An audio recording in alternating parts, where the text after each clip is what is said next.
Good morning everyone. कैसे हैं आप लोग? बढ़िया। चलिए पढ़ाई वढ़ाई शुरू हो गई है। ठीक है, बहुत बढ़िया। तो अब तो अभी कल और परसों 2 दिन यूपीएसआई का एग्जाम था। आप लोग देखे होंगे उसके क्वेश्चंस को, एनालिसिस भी किए होंगे थोड़ा बहुत। बहुत लोग एग्जाम देने भी गए थे और कुछ लोग आगे वाले एग्जाम में प्रिपेयर करेंगे अपने को बैठने के लिए। तो आप देखे होंगे कि क्वेश्चंस कैसे आए थे। हालांकि इस बार क्वेश्चन बहुत बढ़िया था, बहुत आसान भी था। खास तौर पे रीजनिंग का पोर्शन तो बहुत ही आसान था। रीजनिंग और मैथ बहुत आसान था, जीएस भी बहुत टफ नहीं था और हिंदी भी आसान था। तो कुल मिला जुला के इस बार ऐसा लग रहा है कि मेरिट थोड़ा उठेगी, ऊपर जाएगी मेरिट, क्योंकि क्वेश्चन आसान था तो मेरिट स्वाभाविक की बात है कि मेरिट थोड़ा ज्यादा जाएगी। तो अब अगला जो एग्जाम है यूपीएसआई तो हम लोग पढ़ लिए थे, वीडियो भी आप लोग देखे थे। उसमें हमारी टीम के तरफ से बहुत सारे वीडियो पढ़े थे, काफी क्वेश्चंस उसमें आए भी हैं, अच्छा गया, सब लोग फीडबैक भी अच्छा दिए। तो उसी के अकॉर्डिंग फिर आगे हम लोग फर्दर आगे बढ़ रहे हैं और अगला जो एग्जाम यूपी लेखपाल का है उसको हम लोग फोकस करने जा रहे हैं। उस पर हम लोग वीडियो आपके बीच ला रहे हैं।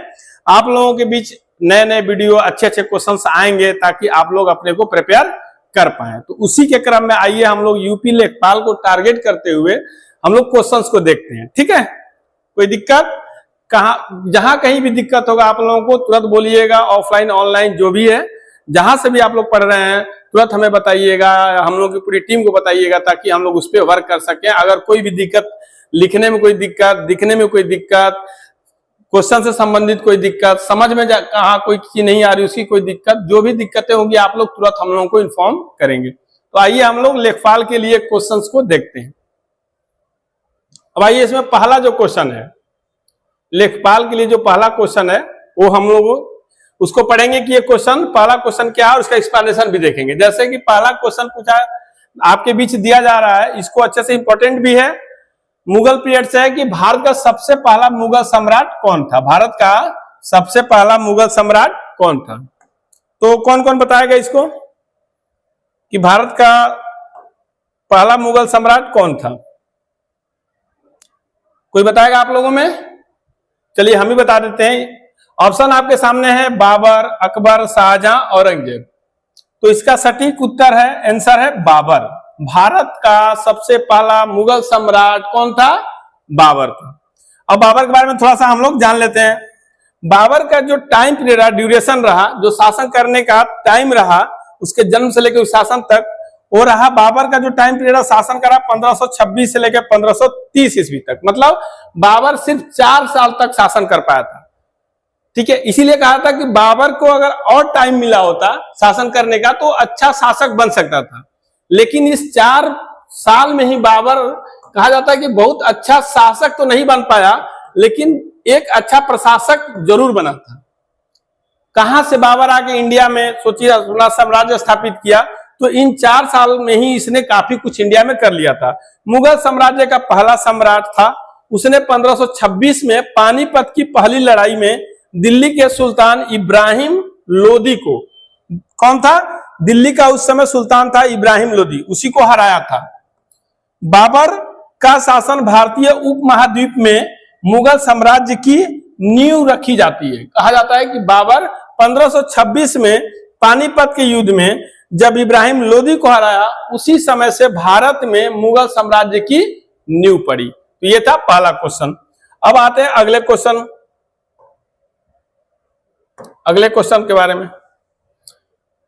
ठीक है,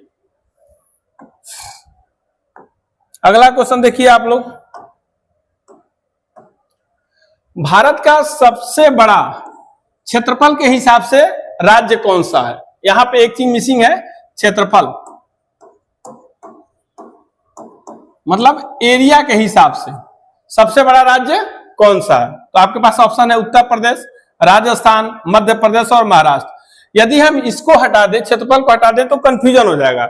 भारत का सबसे बड़ा राज्य कौन सा है? तो बड़ा दोनों हो सकता है, एरिया के हिसाब से भी हो सकता है, जनसंख्या से भी के हिसाब से भी हो सकता है। तो जनसंख्या के हिसाब से देखें तो उत्तर प्रदेश हो जाएगा, जबकि एरिया के हिसाब से देखें तो राजस्थान। तो इसका सटीक उत्तर है राजस्थान।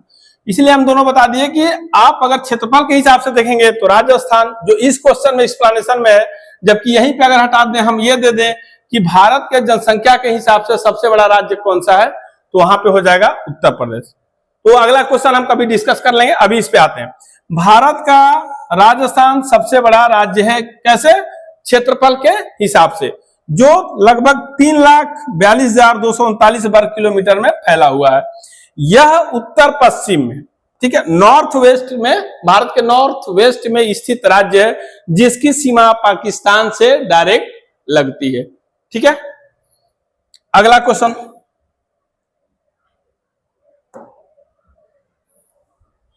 अगला क्वेश्चन है कि अगला क्वेश्चन आपके सामने है,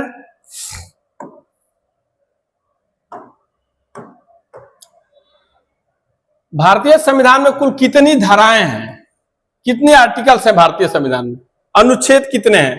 तो ऑप्शन हमारे पास है 395, 450, 460, 470। इसका सही उत्तर है 395।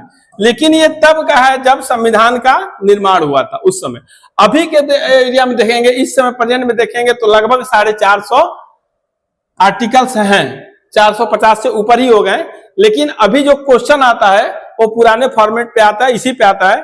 तो भारतीय संविधान में कुल 395 धाराएं हैं, अनुच्छेद हैं। इसे मतलब संविधान को 1949 में अपनाया गया और 26 जनवरी 1950 से यह भारत में लागू हुआ था। कौन? भारतीय संविधान। भारतीय संविधान को कब 1949 में क्या हुआ था? अपनाया गया था और 26 जनवरी 1950 से यह लागू हो गया। यह दुनिया का सबसे लंबा लिखित संविधान है। दुनिया का सबसे लंबा लिखित संविधान है कौन? भारत का, जो 22 भागों, 12 सूचियों और 395 धाराओं में बटा हुआ है। मतलब हमारे संविधान में कुल कितने भाग हैं? 22 भाग हैं। कितने अनुसूची हैं? 12 अनुसूची हैं। और कितने धाराएं हैं? 395 धाराएं। ठीक है, अगला क्वेश्चन देखते हैं।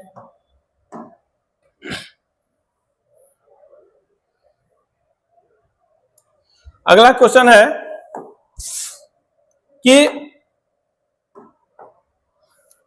भारत की अर्थव्यवस्था में सबसे अधिक योगदान किस क्षेत्र का है? आपको जानकारी होगी या मैं बता दूं कि 3 सेक्टर में बांटा जाता है। पहला कौन है? प्राइमरी, दूसरा है सेकेंडरी और तीसरा है टर्सरी।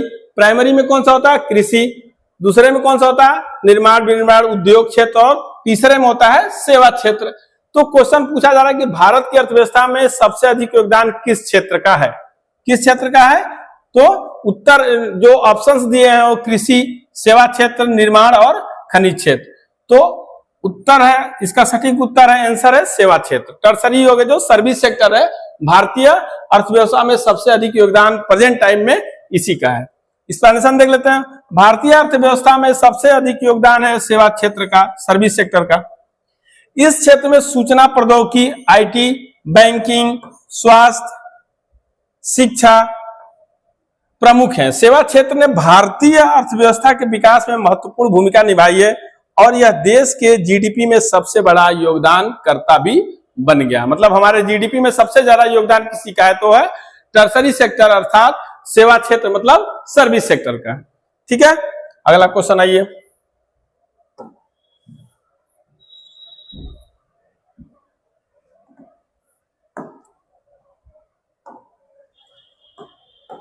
अगला क्वेश्चन, विश्व का पहला उपग्रह कौन सा था? विश्व का पहला कृत्रिम उपग्रह कौन था? आर्टिफिशियल सैटेलाइट कौन सा था? तो आपके पास ऑप्शन है हबल, गैलीलियो, स्पुतनिक और चंद्रयान फर्स्ट। तो इसका उत्तर है, सही उत्तर है स्पुतनिक फर्स्ट। मतलब कि स्पुतनिक फर्स्ट वर्ल्ड का फर्स्ट आर्टिफिशियल क्या था? सैटेलाइट था। First artificial satellite of world is Sputnik first. यह, अब इसके बारे में देखते हैं। स्पुतनिक फर्स्ट 1957 में सोवियत संघ द्वारा, यूएसएसआर, जो आप लोग आज रसिया देख रहे हैं, उस समय यूएसएसआर हुआ करता था, तो सोवियत संघ द्वारा लॉन्च किया गया था। और यह विश्व का पहला कृत्रिम उपग्रह है, आर्टिफिशियल सैटेलाइट है। इसका उद्देश्य क्या था? पृथ्वी के चारों ओर एक उपग्रह भेजना था। इसका मेन लक्ष्य यह था, मेन एम था कि पृथ्वी के चारों ओर उपग्रह भेजें और पृथ्वी के बारे में हम जानकारी इकट्ठा करें, जिससे अंतरिक्ष में यात्रा की नई दिशा खोली गई। इसका प्रभाव स्पेस रेस और अंतरिक्ष अन्वेषण के इतिहास में बड़ा योगदान रहा। स्पुतनिक फर्स्ट के बाद पूरे विश्व में होड़ सा लग गया। अंतरिक्ष में सैटेलाइट, आर्टिफिशियल सैटेलाइट भेजने के लिए। जैसे इसके बाद रसिया ने भेजा, जर्मनी ने भेजा, जापान ने भी बनाया, चीन ने भी बनाया, इंडिया भी बनाया। तो एक प्रकार से होड़ सी लग गई अंतरिक्ष के बारे में जानने के लिए और अंतरिक्ष से पृथ्वी को जानने के लिए। ठीक है, अगला क्वेश्चन देखते हैं।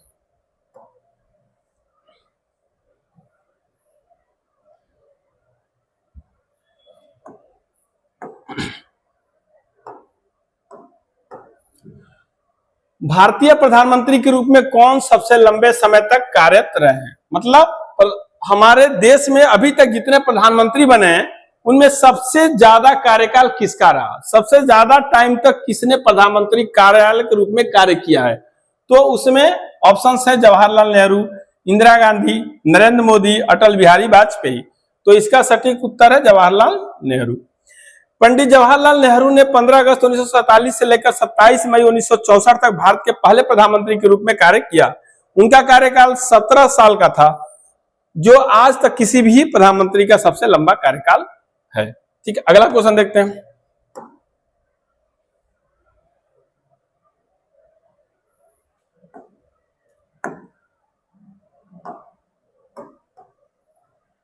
भारतीय शास्त्रीय संगीत में राग क्या है? राग क्या होता है? ऑप्शन है, एक संगीत वादक है, एक प्रकार की गाने की शैली है, एक विशिष्ट संगीत ध्वनि है, एक संगीत सुर है। तो इसका उत्तर है एक विशिष्ट संगीत ध्वनि है। मतलब आंसर है ये, एक विशिष्ट संगीत ध्वनि है। राग क्या है? एक ध्वनि है, विशिष्ट तरह की एक ध्वनि है। राग भारतीय शास्त्रीय संगीत का एक महत्वपूर्ण हिस्सा है। यह एक प्रकार की ध्वनि होती है जिसे विशेष समय और मनोभाव के अनुसार गाया या बजाया जाता है। मतलब राग में आप देखते होंगे, राग सुर में कोई चीज गाया जाता है या फिर उसी सुर में किसी चीज को बजाया जाता है। राग की संरचना विशेष सुरों की श्रृंखला होती है जो संगीत में एक प्रकार की भावनात्मक अभिव्यक्ति पैदा करती है। मतलब संगीत तभी होगी जब राग होगा, क्योंकि संगीत में जो भावनात्मक स्थिति पैदा करता है, भावनात्मक जुड़ाव पैदा करता है, वो कौन सा है? राग होता है। आगे देखते हैं, अगला क्वेश्चन है,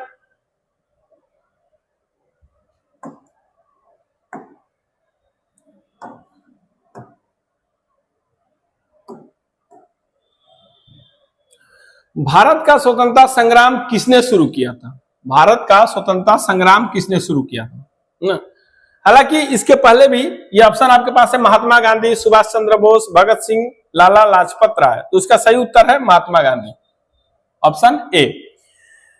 महात्मा गांधी ने अंग्रेजों के खिलाफ सत्याग्रह किया था, आप लोगों को पता ही है। असहमति की असहयोग आंदोलन इसको बुलाकर अपना नीति अपनाकर भारत में स्वतंत्रता संग्राम की दिशा बदली थी। इन्हीं के द्वारा सत्याग्रह लाया गया, असहयोग आंदोलन लाया गया, सविनय अवज्ञा लाया गया, भारत छोड़ो आंदोलन की इन्होंने रूपरेखा तय की। नमक सत्याग्रह उनका 1930 का जो है, और भारत छोड़ो आंदोलन 1942 भारत स्वतंत्रता संघर्ष में महत्वपूर्ण मोड़ थे। इसके पहले भी कई तरह के आंदोलन हुए थे, लेकिन महात्मा गांधी जी का योगदान आंदोलन के रूप में बहुत अधिक माना जाता है भारत में। आइए अगला क्वेश्चन देखते हैं।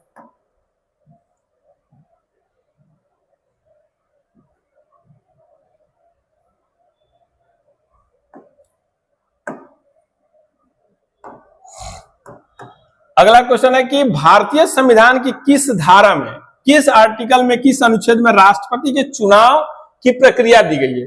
भारत में राष्ट्रपति का चुनाव होता है, तो राष्ट्रपति का चुनाव किस प्रक्रिया से होता है? ये जो प्रक्रिया है इसको किस आर्टिकल में बताया गया है, किस अनुच्छेद में एक्सप्लेनेशन किया गया इसका, इसके बारे में हम जानते हैं। तो ऑप्शन क्या है? ऑप्शन आपके पास है धारा 56, धारा 324, धारा 62 और धारा 78, 78। तो इसका सबसे सटीक उत्तर है वो धारा आर्टिकल 324 में। मतलब अनुच्छेद 324 में, धारा 324 में भारत के राष्ट्रपति के चुनाव से संबंधित सभी जानकारियों के बारे में डिटेल बताया गया है। भारतीय संविधान धारा 324 भारतीय संविधान में राष्ट्रपति और उपराष्ट्रपति के चुनाव की प्रक्रिया को परिभाषित करता है। परिभाषित करता है मतलब कि ये बताता है कि राष्ट्रपति और उपराष्ट्रपति का चुनाव कैसे होगा, उसकी प्रक्रिया क्या होगी, उसकी विधि क्या होगी, उसका टाइम ड्यूरेशन क्या होगा, कौन कौन से लोग उसमें भाग लेंगे, लोकसभा भाग लेगा कि राज्यसभा, या दोनों भाग लेंगे कि कौन सा नहीं भाग लेगा। ये सारी प्रक्रिया, ये सारे डिटेल्स किसमें मिलते हैं? धारा 324 में मिलते हैं। चुनाव आयोग को स्वतंत्र और निष्पक्ष चुनाव कराने का अधिकार दिया गया किसमें? धारा 324 में। ठीक है, अगला क्वेश्चन देखते हैं।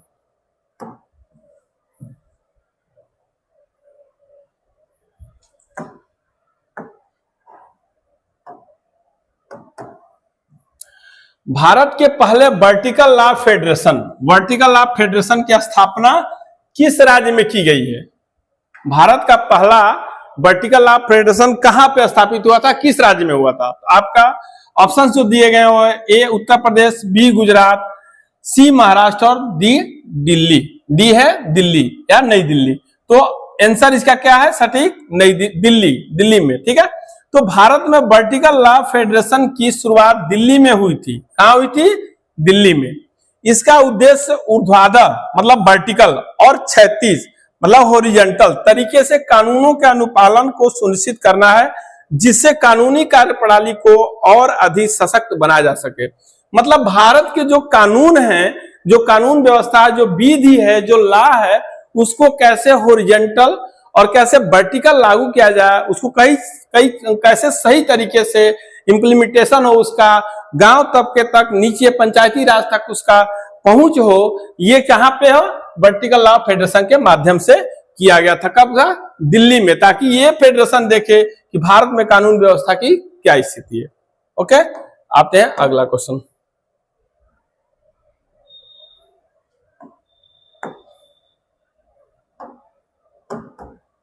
अगला क्वेश्चन है कि जीएसटी किसकी संक्षिप्ति है, मतलब किसका शॉर्ट फॉर्म है? जीएसटी मतलब क्या होता है, उसका शॉर्ट फॉर्म क्या है, किसका संक्षिप्त रूप है?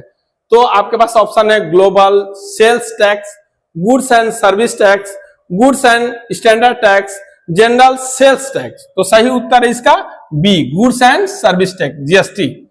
बहुत चर्चित रहा जीएसटी, जब अपने समय में पहली बार भारत में इसको लागू किया गया तो जीएसटी को लेकर कई सारे विवाद भी उठे, उसी को हम लोग आगे इसके एक्सप्लेनेशन में भी थोड़ा सा देख सकते हैं। GST goods and service tax एक एकीकृत, व्यापक और प्रतिस्थापित कर प्रणाली है। क्या है ये? टैक्स है, एक तरह का एकीकृत है, इंटीग्रेटेड है, व्यापक है और बहुत ज्यादा फैला हुआ, प्रतिस्थापित है, मतलब किसी को हटा के इसको लाया गया है, जो भारत में 1 जुलाई 2017 से लागू हुआ था। भारत में जीएसटी कब लागू हुआ था? 1 जुलाई 2017 से। इसका मतलब कि इसके पहले जीएसटी नहीं था। यह सरकार के द्वारा वसूली जाने वाली विभिन्न प्रकार के प्रत्यक्ष और अप्रत्यक्ष, डायरेक्ट और इनडायरेक्ट करों का एकल सम्मिलित रूप है। इसके पहले क्या था? जीएसटी लाने से पहले जो भारत में टैक्स प्रणाली था वो क्या था? अलग अलग था। कुछ हम डायरेक्ट टैक्स देते थे, कुछ इनडायरेक्ट टैक्स देते थे, तो उसमें बड़ा लोचा होता था, घालमेल हो जाता था। सेंट्रल का अलग, स्टेट का अलग, दोनों कैसे वसूल रहे हैं, कैसे इन्फॉर्म कर रहे हैं। इसी से बचने के लिए उस जाल को खत्म किया गया और वहां से एक टर्म लाया गया जीएसटी, और ये सीधे प्रत्यक्ष और डायरेक्ट और इनडायरेक्ट टैक्सों को मिला के एक कर दिया गया जीएसटी, अच्छा गुड एंड सर्विस टैक्स। तो ये भी आप देख लिए। अगला क्वेश्चन,